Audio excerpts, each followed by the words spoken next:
தேவனுடைய வாக்குத்தத்தத்தினாலே ஆபிரகாமுக்கும் சாராளுக்கும் ஈசாக்கு பிறந்தான். ஈசாக்கு பிறந்தபோது ஆபிரகாமுக்கு 100 வயது.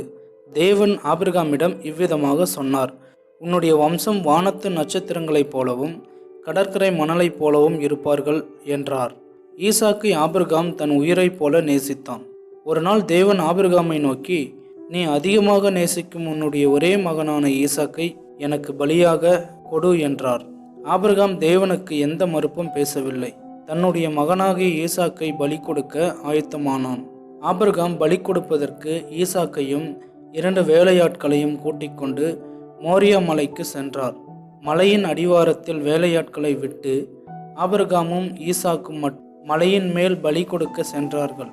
ஆபிரகாம் கல்லினால் பலிபீடத்தை உண்டாக்கி ஈசாக்கை கயிற்றினால் கட்டி பலிபீடத்தின் மேல் படுக்க வைத்தான். ஈசாக்கு அவனுடைய அப்பாவுக்கு எதிர்பேசாமல் கீழ்ப்படிந்தான். ஆபிரகாம் ஈசாக்கை வெட்டுவதற்கு கத்தியை ஓங்கினான்.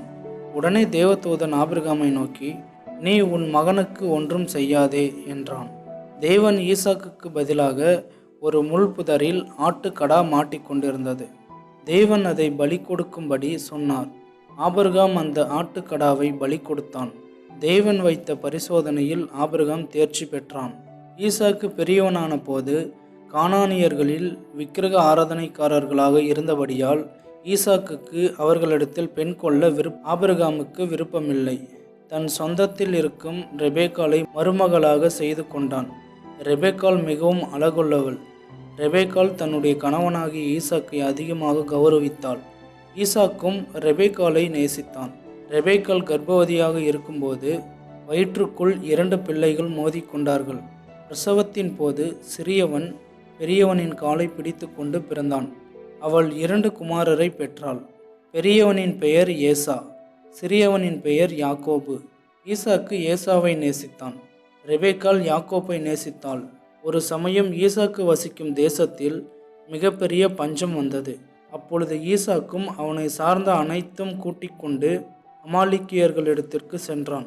தேவன் ஈசாக்கை அதிகமாக ஆசீர்வதித்ததினால் நிறைய ஆடுகளும் மாடுகளும் கழுதைகளும் வேலைக்காரரும் வேலைக்காரியும் இருந்தார்கள்.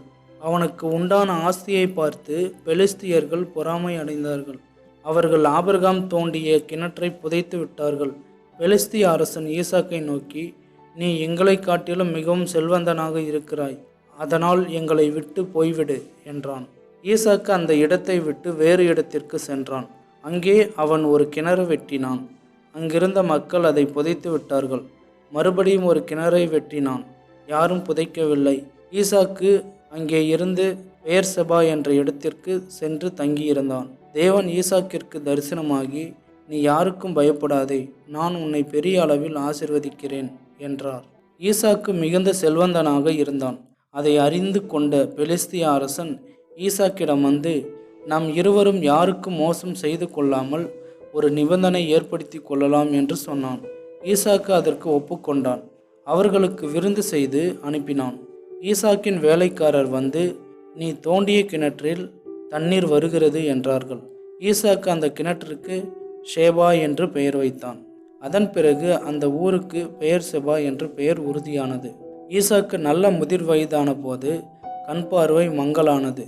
ஈசாக்கு தன்னுடைய மூத்த குமாரனான ஏசாவிடம் இவ்விதமாக சொன்னான், நீ காட்டிற்கு சென்று நல்ல விலங்குகளை வேட்டையாடி எனக்கு சமைத்து கொண்டு வா, அதை நான் சாப்பிட்டு உன்னை ஆசீர்வதிக்கிறேன் என்றான்.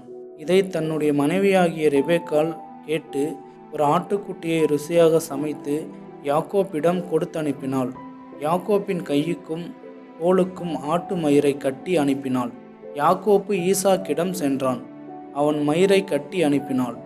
ஈசாக்கு யாக்கோப்பின் கையை தடவி பார்த்தான்.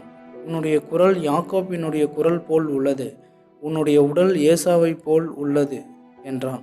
பின்பு யாக்கோப்பு கொண்டு வந்ததை சாப்பிட்ட பின்பு யாக்கோப்பை ஆசீர்வதித்து அனுப்பினார். யாக்கோப்பு தனக்கு கிடைக்க வேண்டிய ஆசீர்வாதத்தை ஏமாற்றி பெற்றுக்கொண்டான் என்று தெரிந்த ஏசா மிகவும் வருத்தப்பட்டான். உடனே ஏசா, யாக்கோப்பு என்ற பெயர் அவனுக்கு சரியாக இருக்கிறது என்றான். ஏசா யாக்கோப்பின் மீது பகை வைத்து கொண்டான். யாக்கோப்பு ஏசாவுக்கு பயந்து தன்னுடைய தாய்மாமனாகிய லாபானிடத்திற்கு சென்றான்.